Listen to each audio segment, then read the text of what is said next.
Shallow breathing reinforces emotional wounds, whereas deep breathing heals and transforms.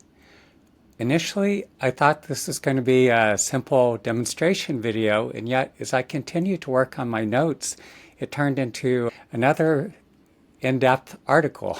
So I'm actually going to be reading from sections of the article in addition to the demonstration because I want to make sure I convey all the important points that I want to get across here. Anyway, I'm Ben Ufana, and with that, let's dive into it. Most people breathe shallowly, high up in the chest, and some are aware of it, but many others lack the body awareness to realize what they're doing. And it's become so habitual for many that you just don't even think about it. You think, oh, okay, that's normal. That's just how people do it. But it's not really healthy. Shallow breathing develops for many reasons. Work, finances, the economy, politics, and all the other stressful realities of daily life contribute. And over time, all these accumulated stresses we're dealing with activate the body's perception of threat and set the groundwork for chronic tension and restricted breathing. A few common examples we can all relate to. Say we get into an automobile accident or have a near miss. We get into an argument with our partner, or we receive a poor evaluation at work, or face the threat of being laid off. Situations like these cause the body to tense up and the breath to become shallow, and the nervous system to shift into a defensive posture. For many people, this becomes chronic, and this chronic tension sets the stage for something even deeper. The trauma we've internalized, the painful lived experiences we've never fully digested, and the emotions we pushed down because they were too overwhelming at the time all get stored in the body. That undigested stress and emotional residue tightens the musculature around the lungs and diaphragm, restricting our capacity to breathe fully and preventing us from accessing the deeper and more restorative breath our bodies need to truly thrive. When the breath stays high up in the chest, we're not processing our lived experiences or emotions as thoroughly. We're more likely to stay anxious, overwhelmed, fragmented, and disconnected from ourselves. Heartbreak intensifies these patterns. It doesn't create shallow breathing out of nowhere. It activates everything already stored inside us and brings it to the surface. Whether we're going through a breakup, divorce, or we've been ghosted, heartbreak puts us directly in touch with our deepest vulnerabilities. When we're attuned to one another, when there's mutual love and care, we feel safe. But even the healthiest relationships trigger the wounded parts of one another from time to time. Where it becomes truly difficult is when the bond ruptures, when a partner is harsh, critical, or emotionally shut down, when there's infidelity, when someone disappears without a word, when we're suddenly alone with the shock and grief of a breakup or divorce. These experiences don't just hurt because of what's happening in the moment. They awaken the older hurts, the pain we've been carrying for years or even decades that we never fully digested. And when the pain surfaces, most people resist it. We deny what's happening. We numb ourselves. We distract, tighten around the hurt, and hope it'll go away. That resistance puts the body in a contracted state. And part of that state of contraction involves shallow breathing. The breath becomes constricted, the body armors, and the emotions we're trying to avoid remain trapped inside of us. When we breathe shallowly, when the breath stays up in the chest, it activates the sympathetic nervous system and keeps us in a low-level fight or flight state. In that mode, the body-mind loses its ability to digest our lived experiences and emotional responses. Stresses, impressions, and emotions that are not being processed begin to accumulate, creating stagnation within the body. We become locked in a defensive state as all this unresolved stress, tension, and pain remains trapped in the body. And when the body is holding so much undigested material, we're far more prone to looping thoughts, obsessive fixation, panic, and reactivity. Whenever I conduct classes or work with people individually, I guide them through a series of intensive meditation practices. Whether someone is in the midst of a breakup or divorce or going through some other painful or challenging life circumstances, I have them bring these concerns to the forefront of their awareness. I ask them to notice any feelings or bodily sensations that arise, where they are located in their body, and to breathe softly and deeply while centering their awareness in the depths of what they're experiencing.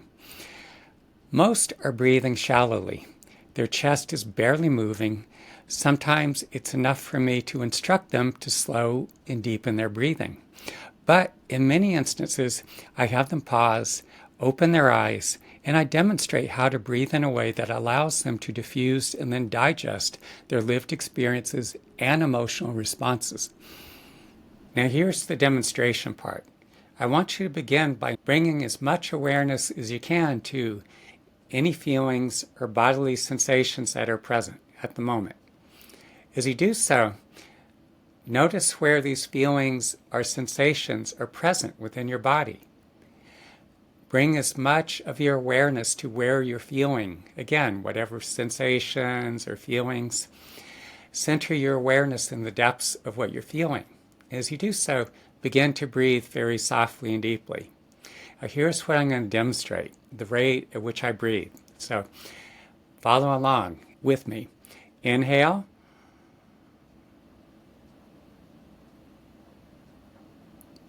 Now pause briefly. Exhale.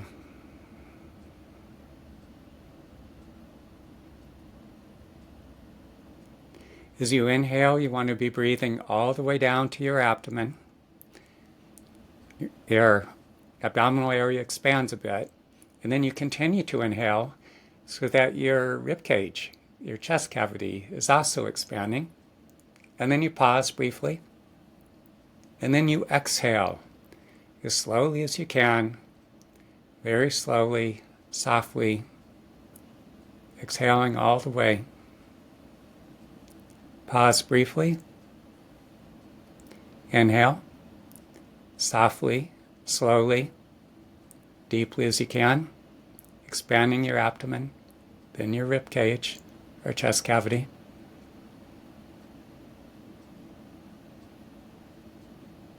Pause briefly. Exhale.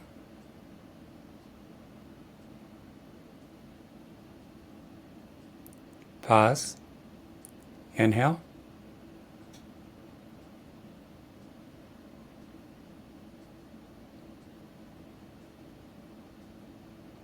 Pause. And then exhale.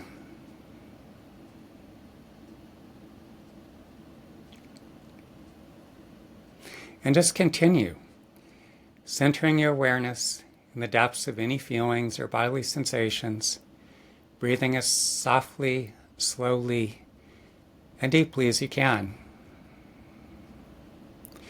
Keep working with this practice as you listen to what I'm sharing here. Soft, slow, and deep breathing, as I've described, brings more of you into your body and activates the parasympathetic nervous system. As you continue to breathe in this way, any stress or sense of overwhelm begins to ease. The breath creates space inside of you, helping you to diffuse and eventually digest the impressions of your lived experiences and the emotions tied to them. You gradually feel calmer, more open, and more spacious. Your insight grows, your understanding deepens, and your intuition becomes stronger. When I breathe as softly, slowly, and deeply as I can during my meditation practice, the chatter in my mind slows, and I can feel myself descending through multiple layers of awareness. In these profoundly deep states, I can feel areas of tension dissolving, and the emotions held within my body being digested. As I make this practice a part of my everyday life, whether I'm in conversation in a difficult situation or simply moving through the day, I can feel this deeper level of processing taking place in real time. I'm less reactive, more perceptive, and it becomes easier for me to articulate what I'm feeling in my interactions. I also notice that it draws the people I'm speaking with in deeper, helping them to become more present and more connected to what they're feeling. Whenever I interact with people, I can see and feel their strengths, resources, and the attributes that make them who they are. I can also feel where they're wounded, how this stress, emotional residue, and stagnant energy are held within their bodies. This buildup impedes brain function, leaving them more confused, less clear, more stressed, and overwhelmed. And I see and feel how these unresolved emotional wounds reinforce the dysfunctional patterns that keep playing out in their relationships. I see how people contract around the devastation of a breakup and other painful losses, and how they carry this contraction in their bodies indefinitely. When people suppress, numb, or distract themselves from their emotions, and especially when they're not breathing correctly, it reinforces that state. Their bodies continue to hold the backlog of stagnant emotion. They stay stuck, contracted, and are unable to learn or grow from their lived experiences.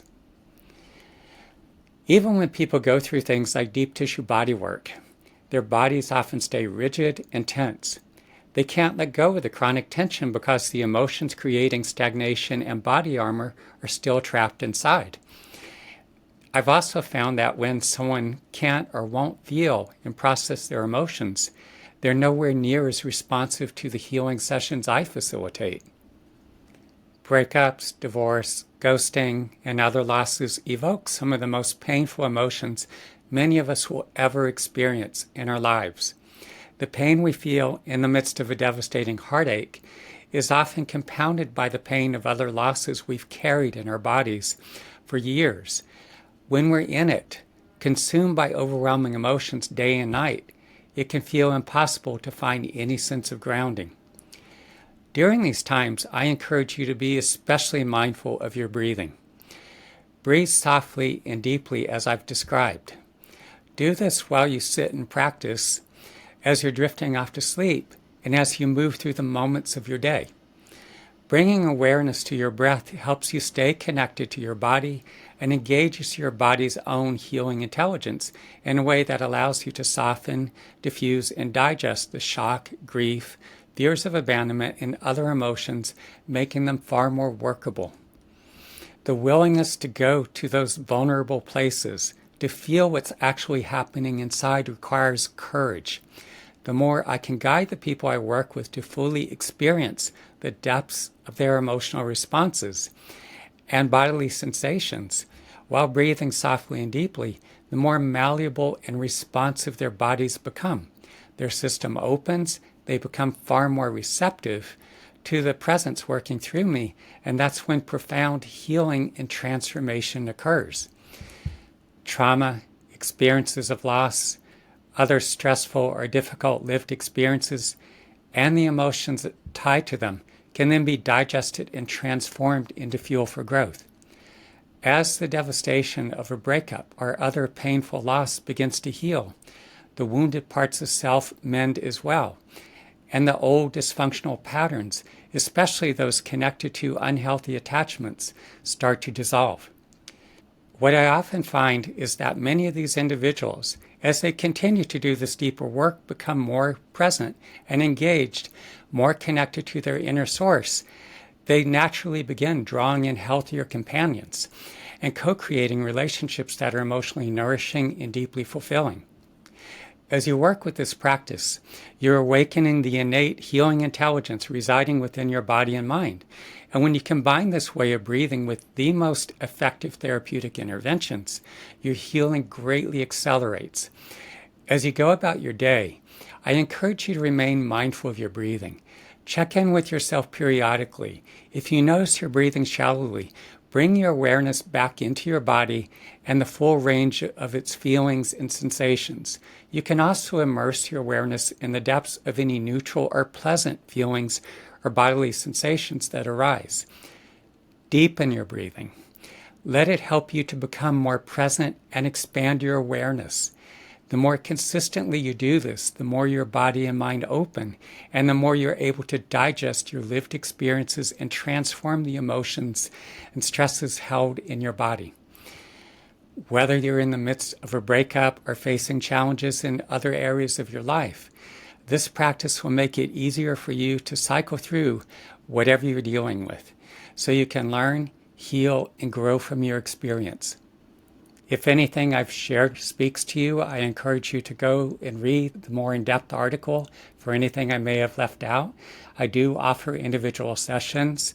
You can reach me, message me at 332-333-5155. You could also learn more at benufana.com, teachmetomeditate.com, and healmyheartache.com.